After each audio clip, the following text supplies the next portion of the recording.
Boycott మార్పిడి ఉద్యమంపై తీవ్ర విమర్శలు వెల్లువెత్తుతున్నాయి. ఎవరైనా వ్యాపారం చేయవచ్చు, కానీ స్థానికుల ఉపాధిని దెబ్బతీసేలా గ్రామాలు, మండలాల్లో అన్ని వ్యాపారాలు తామే చేస్తామనడం సరికాదు అని మాజీ మంత్రి కొప్పుల ఈశ్వర్ ఆగ్రహం వ్యక్తం చేశారు. కాంగ్రెస్, బీజేపీలు ఈ అంశంపై రాజకీయ నాటకాలు ఆడుతున్నాయని ఆరోపించారు.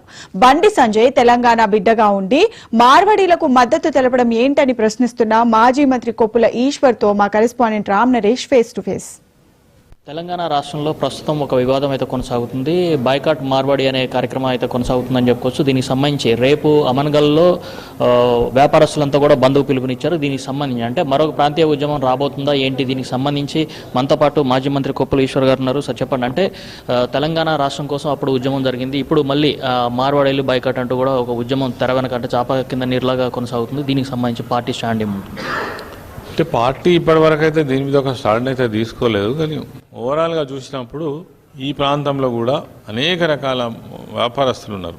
ప్రధానంగా వైశ్యులు ఉన్నారు, తెలంగాణ బిడ్డలు, పద్మశాలీలు ఉన్నారు, వివిధ కులాల నుంచి కూడా వ్యాపార రంగంలో చాలా స్థిరపడినటువంటి వాళ్ళు ఉన్నారు. అయితే ఇక్కడి వాళ్లకు వాళ్ళు వచ్చి ప్రతి ప్రాంతంలో అంటే ఈరోజు గ్రామాలలో కూడా వచ్చి వాళ్ళు హోటల్స్ కానీ, స్వీట్ హౌసెస్ కానీ, తర్వాత కిరాణం షాప్స్ కానీ పెట్టేటువంటి పరిస్థితి వచ్చింది. దాంతో ఏమైందంటే ఇక్కడ ఉన్నటువంటి ఎవరైతే స్థానికులైనటువంటి చిన్న చితక వ్యాపారస్తులకు చాలా ఇబ్బంది కలుగుతుంది. రాను రాను ఈ సంఖ్య పెరుగుతున్నది. ఇది మా వృత్తికి తర్వాత మా జీవనం పైననే చాలా దారుణమైన పరిస్థితి రాబోతున్నదని గమనించినటువంటి వాళ్ళ ఆవేదననే ఈ ఉద్యమం అని మనం చెప్పొచ్చు. మార్వాడి గో బ్యాక్ అనేటువంటిది. లేదంటే రానున్న కాలంలో దాదాపుగా మొత్తం విస్తరించిపోతున్నారు.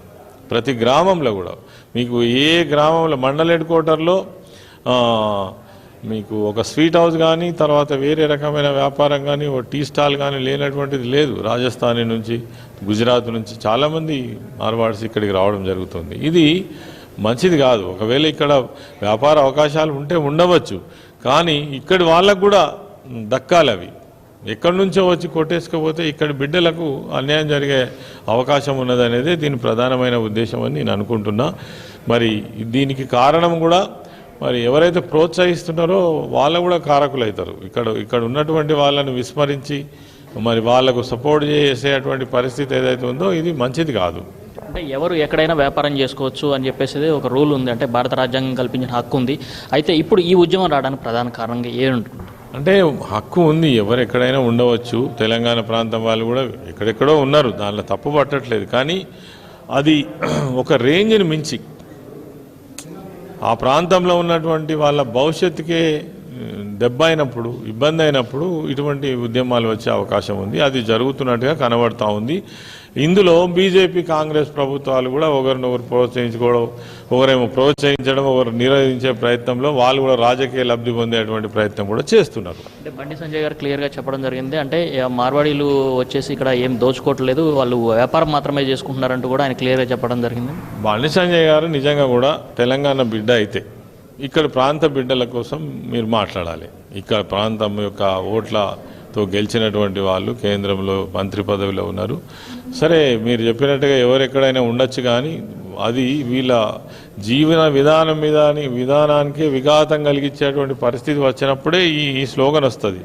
ఓ బాధ్యత కలిగినటువంటి నాయకులు అట్లా మాట్లాడడం కరెక్ట్ కాదు. ఎందుకనంటే ఏం జరుగుతుందో నిశ్చితంగా పరిశీలించిన తర్వాత మాట్లాడితే బాగుంటుంది. ఎందుకంటే వాళ్ళు రావడం వల్లనే ఇక్కడ ఏదో అభివృద్ధి జరిగిందని చెప్పడం కరెక్ట్ కాదు. అప్పుడు ఆంధ్ర వాళ్ళు కూడా గదే చెప్పినారు, మేము లేకపోతే మీకు వ్యవసాయం ఎక్కడిది, మేము లేకపోతే మీకు అసలు ఏది ఎక్కడిది అని మాట్లాడినారు. కానీ మనల్ని వదిలిపెట్టిపోయిన తర్వాత దిక్కులేని పరిస్థితి అయిన సంగతి మనం చూసినాం, ఎవరు ఎట్లుండే అనేది తెలంగాణ రాష్ట్రంలో. పిసిసి అధ్యక్షుడు మహేష్ కుమార్ గౌడ్ కూడా దీనికి సంబంధించి అంటే ఈ వ్యాపారాలనే బైకాట్ చేయడం అనేది కరెక్ట్ కాదు అంటూ కూడా ఆయన చెప్పడం జరిగింది. దీన్ని ఏ విధంగా చూడాలి? అదే వీళ్ళిద్దరి రాజకీయ క్రీడ, ఒకరినొకరు ప్రోత్సహించుకోండి, ఒకరు వద్దనడు, ఒకరు కావాలనడు, ఇవన్నీ జరుగుతున్నాయి. ఇంకా మా పార్టీ పరంగా కూడా దీనిపైన సమగ్రంగా ఆలోచించిన తర్వాత అధినేత నిర్ణయం మేరకు మేము ముందుకు పోతాం. Thank you.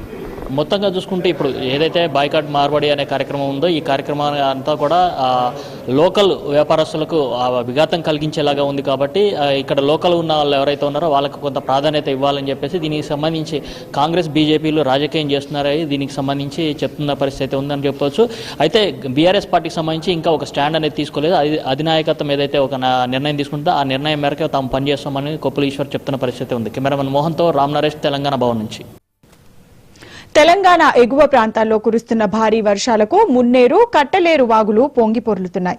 ఈ నేపథ్యంలో ఎన్టీఆర్ జిల్లా కలెక్టర్ లక్ష్మీసా వాత్సవాయి మండలం లింగాల వద్ద ఉన్న కాటివ్ ని పరిశీలించారు. వాత్సవాయి, పెనుగంచిప్రోలు మండలాల్లోని కొన్ని గ్రామాలకు ముందుగానే అధికారులు హెచ్చరికలు జారీ చేశారని ఆమె తెలిపారు. ప్రజలను ఎప్పటికప్పుడు అప్రమత్తం చేసేందుకు విజయవాడలో కమాండ్ కంట్రోల్ సెంటర్ ఏర్పాటు చేసి నిరంతరం పర్యవేక్షిస్తున్నామని చెప్పారు.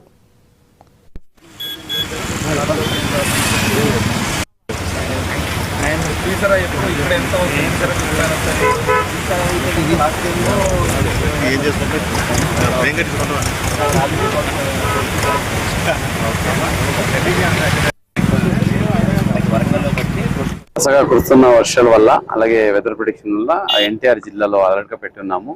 ఎన్టీఆర్ జిల్లాలో మీకు తెలిసే ఉంది, ఒక ప్రకాశం బ్యారేజ్, కృష్ణ, అలాగే ఇక్కడ మున్నేరు, అలాగే కట్టలేరు వాగు, అలాగే అక్కడ వస్తే బుడమేరు, ఇవన్నీ దగ్గర అధికారులందరినీ అప్రమత్తంగా పెట్టున్నాము.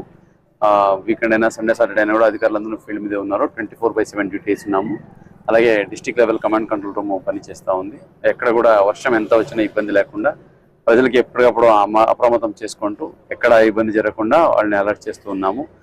ముఖ్యంగా మున్నేరు వరకు వస్తే మనకు వరంగల్లో అక్కడ ఖమ్మంలో పడే వర్షం వల్ల మున్నేరు ఎక్కువ ప్రవహిస్తుంది. నిన్న నైట్ మున్నేరులో దాదాపు 31,000 క్యూసెక్ వరకు వచ్చింది. అయినా ఎక్కడ ఇబ్బంది అంతరాయం లేకుండా మానిటర్ చేసుకున్నాము. మనం లాస్ట్ ఇయర్ చూసుకుంటే ఈసారిది ఏమీ లేదు, అయినప్పటికీ ప్రిపేర్నెస్ బాగా ఉంది. ఇప్పటికి ఆల్రెడీ మున్నేరులో ఇప్పుడు మళ్ళీ తగ్గిపోయింది. ఇప్పుడు